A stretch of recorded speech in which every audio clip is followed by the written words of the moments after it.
Good morning, everybody. My name is Gary Grote. I'm the Executive Director for the Greater East Aurora Chamber of Commerce, and we'd like to welcome you to our ninth Real World Careers Meet the Professionals presentation. And I'd like to welcome Dave Newell, who's the President and CEO of Loptr LLC, and also Lowkey Software LLC. Dave, thanks for being with us today. We really appreciate it. Thanks. It's a pleasure to be here.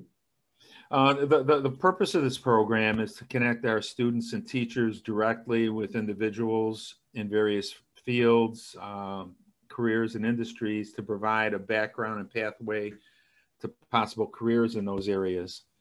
So we'll be talking about that. That's our purpose today. We ask those of you who are with us to stay muted so there aren't any distractions during the taping. And we would also like to thank Absolute Care of Aurora Park for their sponsorship for this series. We truly appreciate it. We've done 9 of these, like I've said. We'll have our 10th one on in 2 weeks from today, and we hope you can join us for that. But I'd like to go back and welcome Dave again. And Dave, thanks for being with us and talking to us about the areas that your career in field that you work in your business area with information technology and cybersecurity. Can you, I guess, first of all, if you can give us a little background on yourself, how you got into this, what was your track to get to where you are today? Sure. Yeah, I can definitely do that. And I guess what I'll say is when I started out in computers, they looked a lot different from the way they look today. They actually didn't look this different. And actually humans were already color. We'd already moved from black and white to color. But it is true that the first computer that I had access to when I was in high school was actually a Radio Shack TRS-80. And so computers have come a long way since then.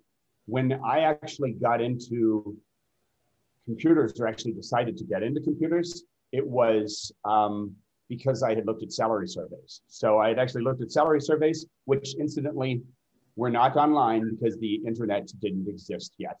But I looked at salary surveys and saw that computer programmers were getting a lot of money. And so that actually was the thing that caused me to study computers in college. And I went to Grove City College, which is in Western Pennsylvania, and studied computer systems and mathematics. And so that was the way that I initially learned about technology. I actually was also in Air Force ROTC. So in our ROTC scholarship, it helped me to pay for college. So when I graduated from school, I had 4 years of training in computers. And then I was commissioned as an officer in the Air Force. So I ended up getting stationed at the Pentagon, and that's where I spent my career. I actually went to the Pentagon hoping to be a computer graphics programmer. I'd kind of started specializing in that when I was in school. But when I went to the Pentagon, they said that I wanted to be a Unix systems administrator. I wanted to manage systems instead of computer programming.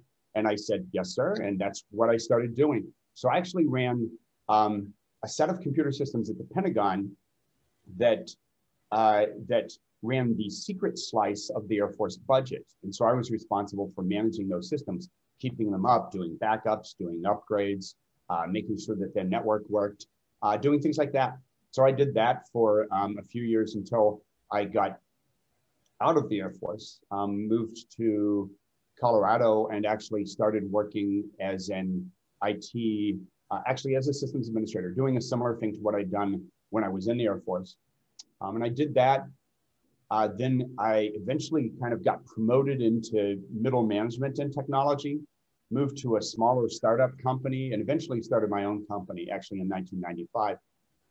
So one of the things that had happened was in 1993, the internet actually was opened up. So prior to 1993, companies couldn't actually connect to the internet. It was really the domain of education, the military, and government. So in 1993, there was this change where now companies could actually get access to the internet. And so it really changed a lot. So that in the 90s, there was basically what we call the dot-com bubble. And so I started a company in 1995 to work with our clients to help them to manage systems. At that point, I was not really a cybersecurity specialist. And cybersecurity as a field, and that's what I do today, is cybersecurity consulting. And we have a software product that is cybersecurity related. But in the 90s, it wasn't even a career. So it wasn't like I could have decided to go into it. It just wasn't a thing. And there was a client that we had actually in the late 90s that thought that they had been hacked and asked us if we could help. And it was really that moment where we were managing systems and networks, taking care of security for folks. But suddenly we had a company that asked us to come in and help to figure out how they had been hacked. That was the project that really changed my career. So at that point, I started to specialize in security. And so I went in, and by the early 2000s, there was actually a certification that you could take. It's called the CISSP. So I became certified. And then I started specializing in security full time. When I moved back, well, I'm not originally from Buffalo, but my lovely wife is. And so when we moved back to Western New York from Colorado in 2005, I actually started working for Computer Task Group as part of their cybersecurity consulting team. So I worked for them for about 8.5 years before in 2013, I started Loptr, one of the companies that I run today. And the mission for Loptr was to help small and medium-sized businesses, so smaller organizations who don't have full-time security staff, to actually be able to do a better job of security. So that's kind of like the backstory of how I got to where I am today.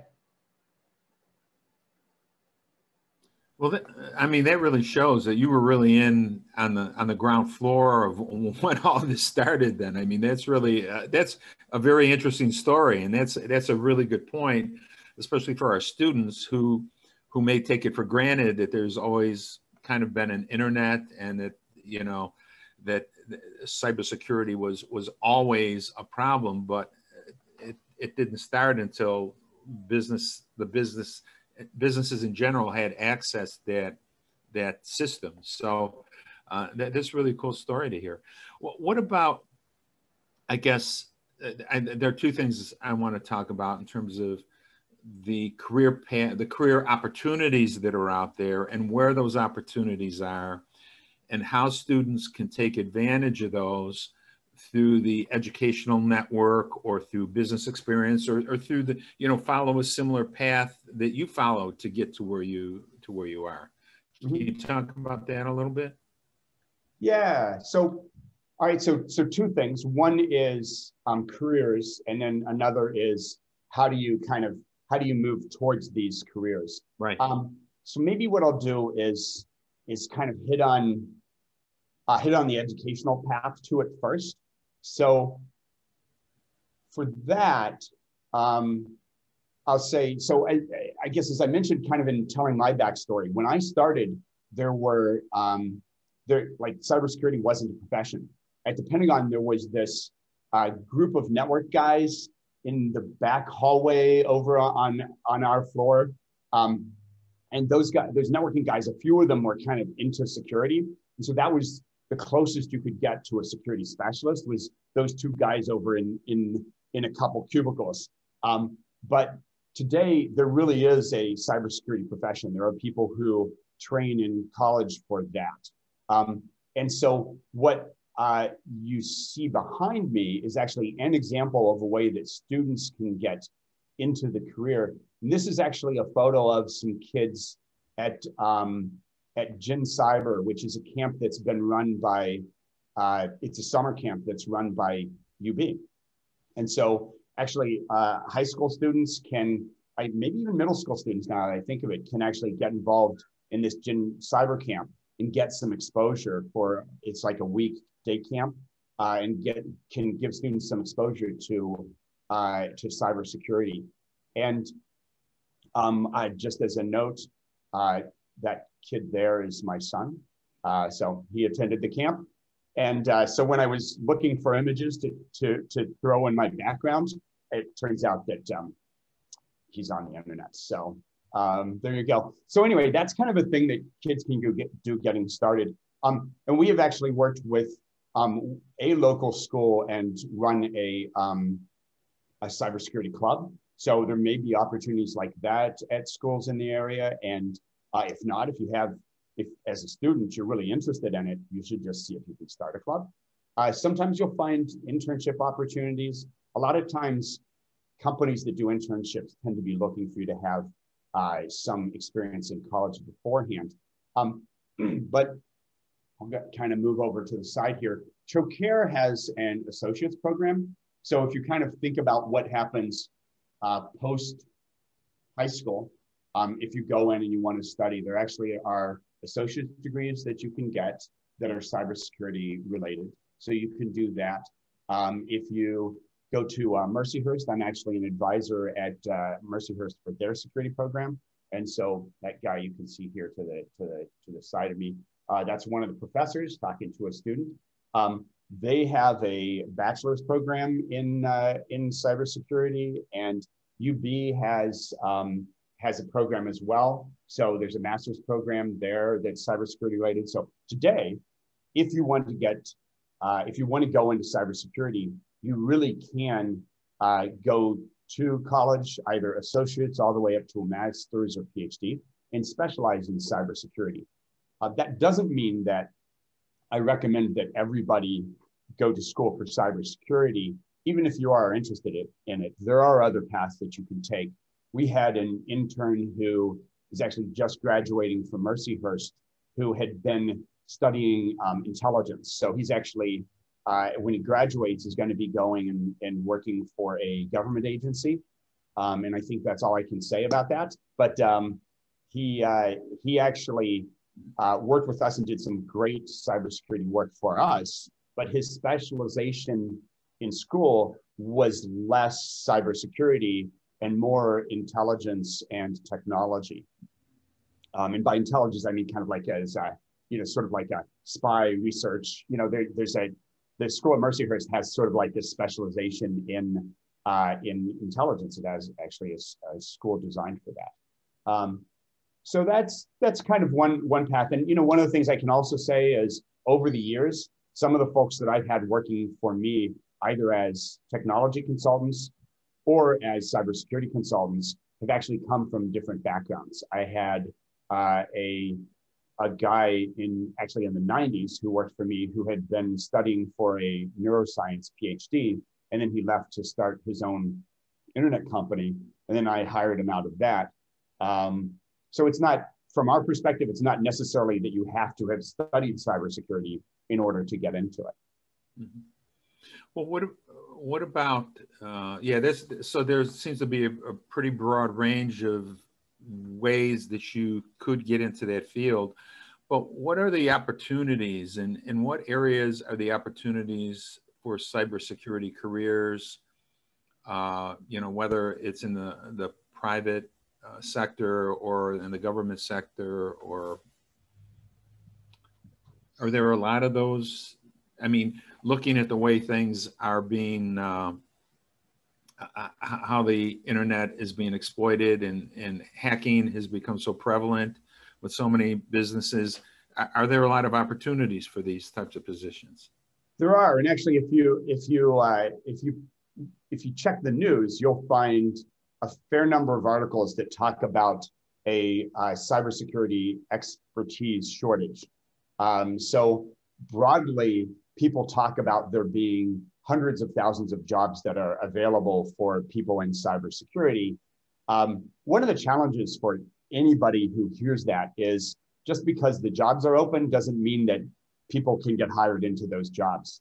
And so that's actually one of the tough things about cybersecurity as an industry is, yeah, we need to hire people, but we need those people to have certain skills and especially experience. So I think cybersecurity is one of those things that can be tough to get into because the people who are hiring want you to have the experience before they'll hire you.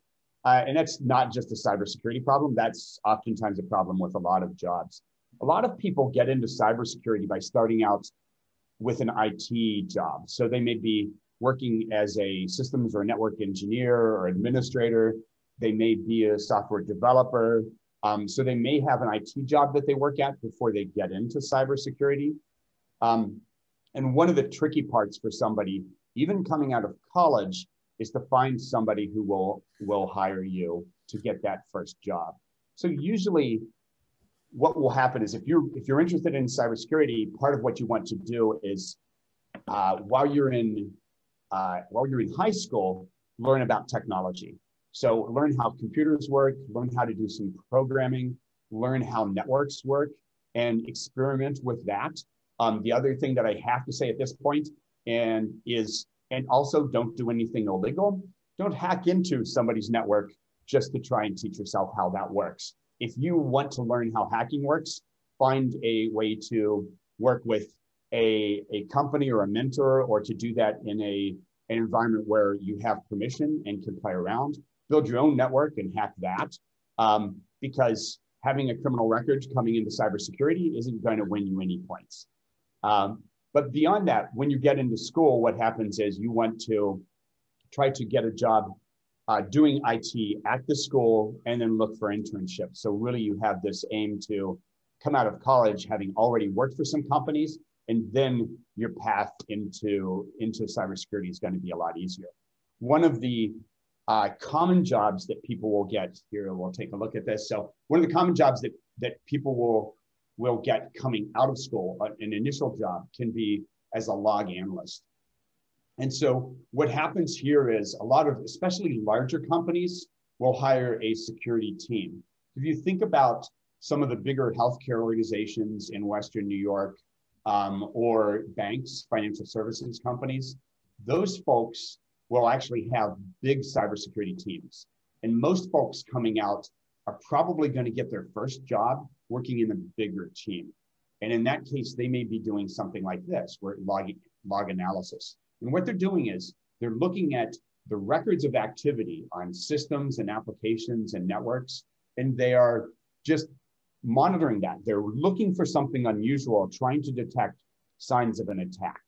And it is a really interesting job. And then after a while, it kind of gets old because you're just looking at the same thing every day, trying to identify these hacks.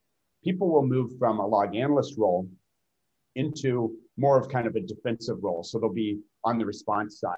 So they'll start learning how to identify an attack and switch from that to how do we prevent an attack. So that's kind of what happens in terms of the career path for that.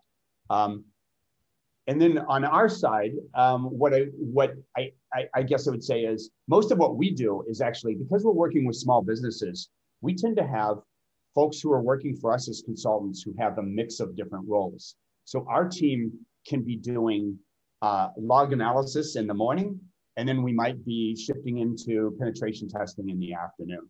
So penetration testing is probably, I'll move over to the other side here so we can see those words. So penetration testing is the coolest thing that we do. And basically what it involves is us breaking into networks or breaking into systems because clients have paid us to do it, and helping them to identify vulnerabilities. So we do that for our clients. Most of our clients are actually here in Western New York. And what we'll do is we'll test to see whether a hacker could get into their network.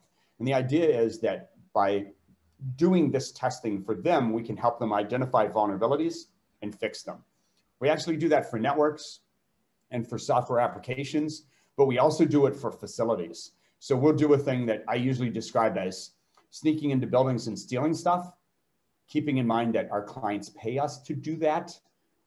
So, but what we'll do is we'll actually, we'll go to a facility and help them to learn about weaknesses in their physical security by identifying ways that we can come into the facility and actually gain access to data, to printouts, to computers.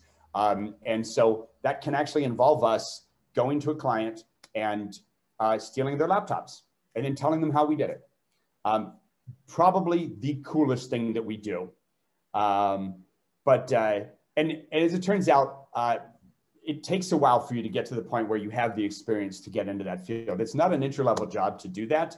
And and there is a certain amount of risk involved. I've never actually been arrested while doing penetration testing, but there's always the potential that somebody would call the police on you.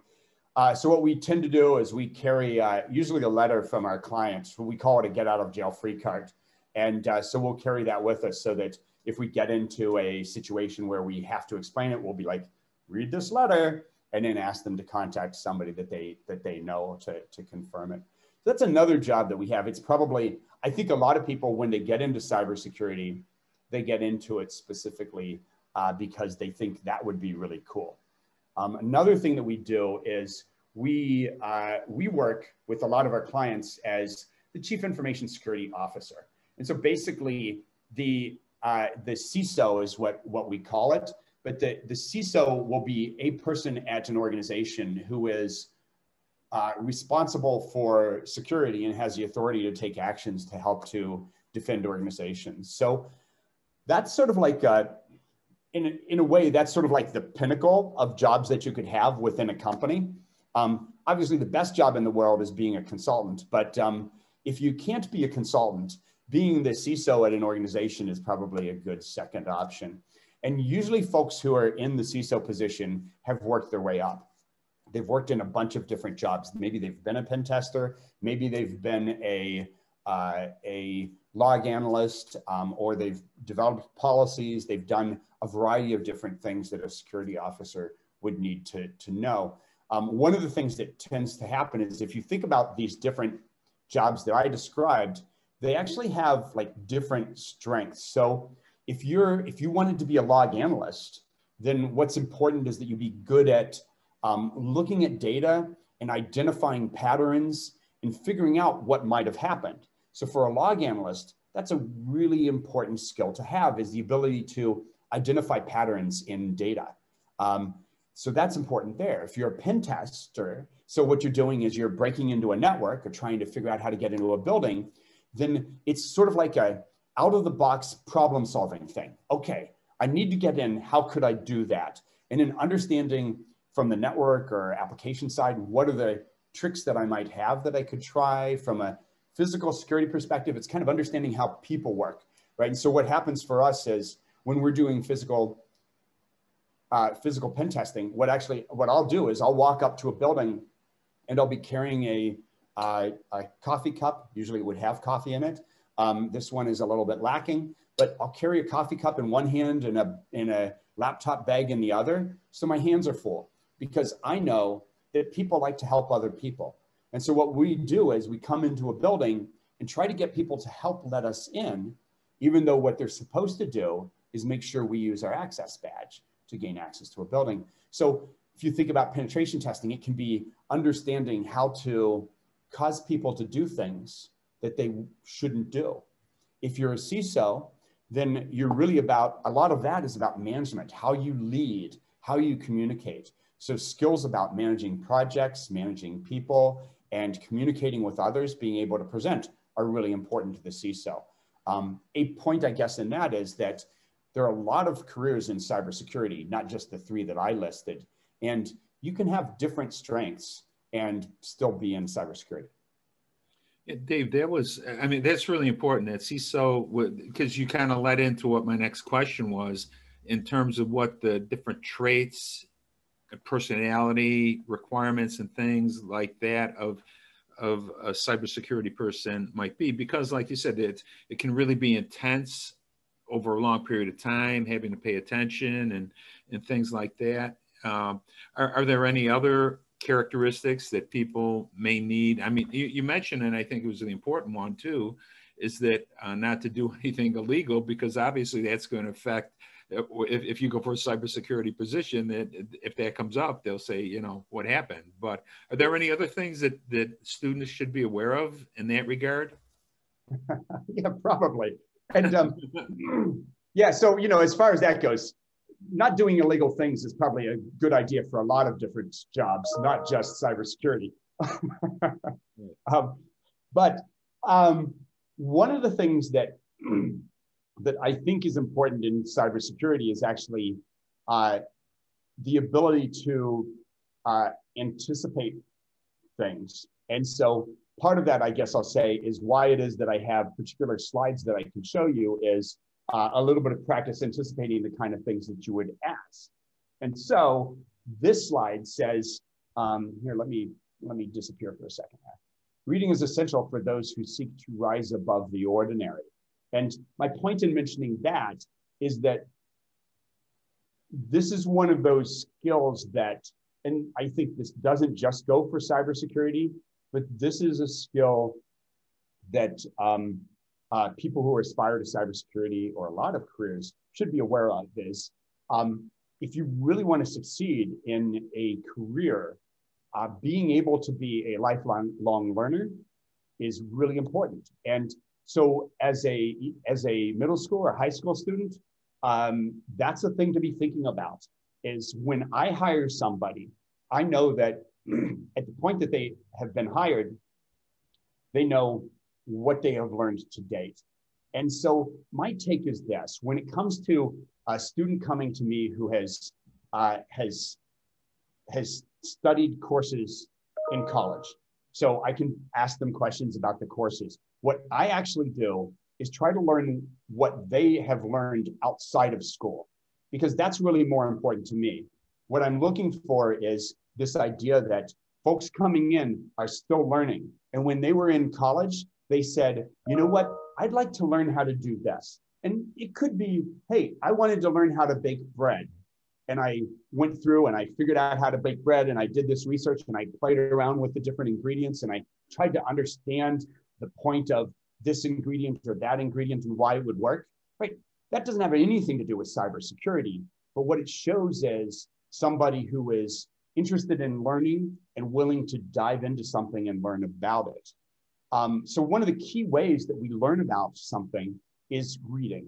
Okay, today we've got YouTube, we've got a lot of resources, we've got audiobooks. So it's not like I have to physically read, but I do need people to continue learning. So one of the things that I think I would emphasize is cybersecurity or any field, figuring out how to learn on your own and making that a habit is a really important thing. You know, Dave, that's really important, because we've heard that from other people that we've interviewed in other areas, in other fields, that they look at that. And particularly Moog has mentioned this is one of the things, that they don't just look at your school career and your grades and stuff. They look at the extracurricular activities that you might be involved in, or the hobbies, like you said, that you have, or the other lifelong learning kind of activities that you might be involved in, that add to your experiences and add to your character, that are important to the job, regardless what field you go into. So I think that's a real good point that you mentioned. And it's not only important in this, in your industry, but in a lot of others when people are looking to hire people. So, well, as we wrap up, Dave, I don't know if you have any other comments, closing comments, or anything that you'd like to mention that for our students. Well, I think maybe. All right, let's see. So there's a couple things that, yeah, maybe what I will do is talk a little bit about when we hire somebody, what we're looking for. And so I talked about the reading point, and it kind of gets to a point that if I have, let's say that I had 10 students from a college who came to me and all of them had studied cybersecurity and they had the same degree. My assumption going into it is that they all learned the things that they learned in classes. So I'm not that concerned about whether each of these students has covered those things that are in classes. What I'm looking for is, what are the skills that are going to make them productive for me? And so one of those, as I said, is the ability to learn on your own. So I'll look for the projects that somebody's involved with. And then another thing that I look for in terms of skills is time management and project management.